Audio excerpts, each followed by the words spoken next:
వివరించమని speaker గారి అధ్యక్ష వాళ్ళ ప్రాధాన్యత ఏందో మీకు అర్థమైంది కదా అధ్యక్ష.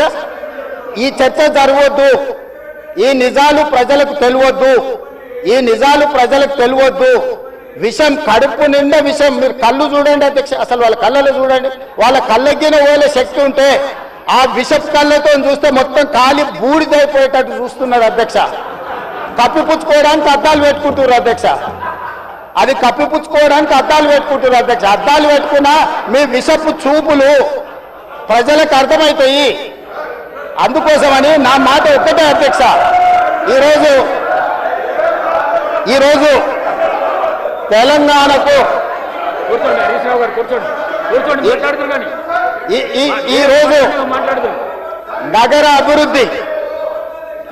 నగర అభివృద్ధి చేయడం మా బాధ్యత. ఈరోజు ఇన్ని మాటలు మాట్లాడుతున్నారు కదా అధ్యక్ష. ఆనాడు కాంగ్రెస్ లో గెలిచిన ఎమ్మెల్యేని తీసుకొని మూసీ రివర్ డెవలప్మెంట్ కార్పొరేషన్ కు చైర్మన్ చేసింది ఎవరు అధ్యక్ష? ఎవరు? ఈ రోజు వివరాలు చెప్తుంటే ఆ నొప్పెందుకు అధ్యక్ష? ఆ నొప్పెందుకు? మీరు అనుమతి ఇచ్చిన తర్వాత వాళ్ళెవరు అధ్యక్ష ప్రశ్నించనికే? వాళ్ళెవరు సభ్యులు? ఈ రోజు అక్బరుద్దీన్ ఓవైసీ గారు, పాయల శంకర్ గారు, లేకపోతే కాలేరు వెంకటేష్ గారు. ఆ కాలేరు వెంకటేష్ గారినైనా చూసి నేర్చుకోండి, కనీసం ఒక అవగాహన వస్తుంది. స్పష్టంగా నేను అంబర్పేట పోయినప్పుడు చెప్పిండు, 100% అంబర్పేట శాసనసభ నియోజకవర్గంలో మేము మూసీ నది ప్రక్షాళనకు సహకరిస్తాము. మా పేదలకందరికీ మంచి ఇండ్లు కట్టించండి, మా ప్రభుత్వ కార్యాలయాలు కట్టించండి, మా ప్రాంతాన్ని అభివృద్ధి చేయండి. నేనే ముందు బాగానే నిలబడి మూసీ నది ప్రక్షాళనకు సహకరిస్తానని అంబర్పేట ఎమ్మెల్యే కాలేరు వెంకటేశ్వర గారు ముందుకు వచ్చి బహిరంగంగా మైక్లో చెప్పిండు. నిన్నగాక మొన్న వచ్చి నన్ను కలిసి చెప్పిండు. ఆ పక్కనే ఉప్పల్ ఎమ్మెల్యే లక్ష్మారెడ్డి గారు వచ్చి కలిసి, సార్ మా ప్రాంతాన్ని అభివృద్ధి చేయండి, మూసీ నదిని ప్రక్షాళన చేయడం ద్వారా మా ప్రాంతానికి ఉపయోగపడుతుంది, మీరు చాలా మంచి పని చేస్తారు, మీరు వేగంగా ముందుకు వెళ్ళండి, మా వైపు నుంచి మీకు ఏం సహకారం కావాలని చెప్పి ఆ శాసనసభలో వచ్చి కలిసిరు అధ్యక్ష. ఇవాళ నేను ఒకటే అడుగుతున్నా అధ్యక్ష,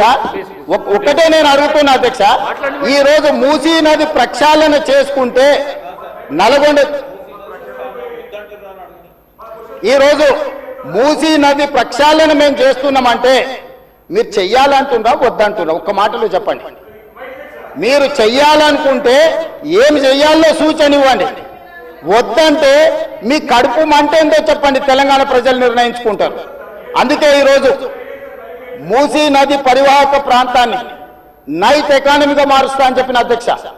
పట్టణం అంతా రాత్రి 9 గంటలకు నిద్రపోతే రాత్రి 9 గంటల నుంచి ఉదయం 6 గంటల వరకు మూసీ నది పరివాహక ప్రాంతంలో నైట్ ఎకానమీని రివైవ్ చేసి అక్కడ హోటల్స్, ఆఫీసులు, అదే విధంగా ఫుడ్ కోర్ట్స్, కల్చరల్ యాక్టివిటీస్ వీటన్నిటిని కూడా ప్రపంచ స్థాయి నగరంగా మార్చడానికి నైట్ ఎకానమీని ఓపెన్ చేయబోతున్నామని చెప్పినాం అధ్యక్ష. ఆ ప్రాంతంలో ఉన్న ప్రతి వాళ్లకు, నష్టపోయే వాళ్లకు అత్యధికంగా నష్టపరిహారం ఇచ్చి బ్రహ్మాండమైన కాలనీలు కట్టించిస్తాం అధ్యక్ష.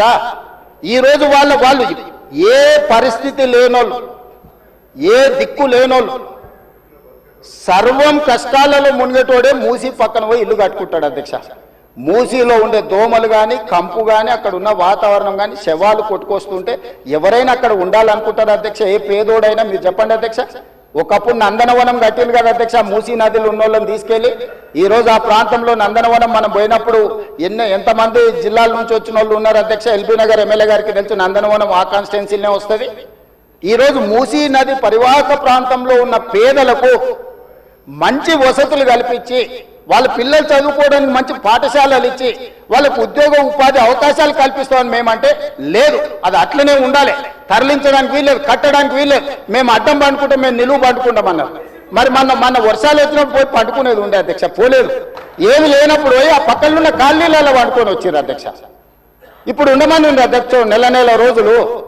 ఇప్పుడు వద్దంటున్న వాళ్ళు ఉన్నారు కదా, నెల రోజులు మూసీ నది పక్కన ఉండమని చెప్పుండ్రు అధ్యక్ష. అంబర్పేట శ్మశాన వాటిక ఉంది కదా అధ్యక్ష, ఆ శ్మశాన వాటిక దగ్గర ఉన్న శవాలు, కులిపోయిన శవాలు, కాలిపోయిన సగం కాలిన శవాలు ఉన్నాయి కదా అధ్యక్ష, వీళ్ళందరూ అక్కడ ఉండమని ఉండ్రి, చూడమని ఉండ్రి. ఏ దుర్భరమైన పరిస్థితి ఉందో అర్థమవుతుంది, ఏ దుర్భరమైన పరిస్థితుల్లో ప్రజలు ఉన్నారో అర్థమవుతుంది. అందుకే ఈరోజు ప్రపంచ స్థాయి సంస్థలను కన్సల్టెంట్ గా పెట్టుకున్నాము. ఫస్ట్ ఫేజ్ ఒక కొలిక్ వచ్చింది, మిగతాది కూడా విడతల వారిగా ప్రాజెక్టు రిపోర్టు జరుగుతుంది. నేను హైదరాబాద్ నగరంలో 5 ఏళ్లలో 1,50,000 కోట్లు ఖర్చు పెడతాం, మూసీ నది ప్రక్షాళన చేస్తామంటే 1,50,000 కోట్లు కాంట్రాక్ట్ ఇచ్చేసిరు, రేవంత్ రెడ్డి 25,000 కోట్లు తినేసిండని మాట్లాడుతున్నారు అధ్యక్ష. ఎంతసేపు వాళ్ళు ఎట్లనో మిగతాలు కూడా అట్లనే అనుకుంటారు అధ్యక్ష. కాంట్రాక్ట్లు ఇచ్చుడు, కమిషన్లు కొట్టుడు, లిఫ్టులు పంపులు పెట్టుడు, ఇండ్లలో కనకవర్షం కురిపించుకున్నాడు, పోయి జన్వాడల్లో లేకపోతే మొయినాబాద్లో ఫామ్ హౌస్లు కట్టుకున్నాడు. ఇంతకు తప్ప మీరు చేసింది ఏంది? నా గురించి మాట్లాడే అర్హత మీకెక్కడిది? ఈ రోజుకు ఏది కూడా మేము కన్సల్టెంట్స్ డీటెయిల్ ప్రాజెక్టు రిపోర్ట్ ఇచ్చే వరకు అంచనాలు మేము చెప్పలేము. ఏంటంటే మేము 80,000 పుస్తకాలు చదవలేదు, మాకంత నాలెడ్జ్ లేదు, మేము అట్లా దొంగతనాలు చేయాలని పని కూడా పెట్టుకోలేదు అధ్యక్ష. అందుకే ఈరోజు మంచిరేవుల దగ్గర కాకతీయుల నాటి శివాలయం ఉన్నది అధ్యక్ష. 850 సంవత్సరాల పురాతనమైన శివాలయం మంచిరేవుల దగ్గర ఉంది అధ్యక్ష. గ్రేహాండ్స్ ల్యాండ్ ఉందా? ఈ రోజు అక్కడ శివాలయం కట్టదలుచుకున్నాం అధ్యక్ష. మన సంస్కృతిని కూడా పునరుద్ధరిస్తున్నాం. ముందుకు వచ్చిన తర్వాత మక్కా మసీద్ ఉన్నది, ఒక అంతర్జాతీయ స్థాయి మసీదును అక్కడ కట్టదలుచుకున్నాం అధ్యక్ష. నదీ పరివాహక ప్రాంతంలో ముందుకు వస్తే సిక్ చావుని గౌలిగూడ దగ్గర ఒక అద్భుతమైన స్వర్ణ దేవాలయం లాంటి ఒక సిక్ మందిరాన్ని కట్టదలుచుకున్నాం అధ్యక్ష.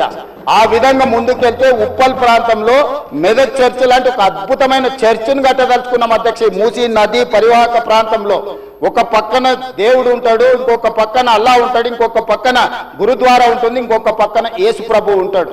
ఈ 4 మతాలకు సంబంధించి మూసీ నది పరివాహక ప్రాంతంలో మత సమ్మేళనాన్ని చేసి ఒక మత సామరస్యాన్ని అభివృద్ధి చేయడానికి ఈ రోజు కార్యక్రమాలు చేస్తున్నాం అధ్యక్ష.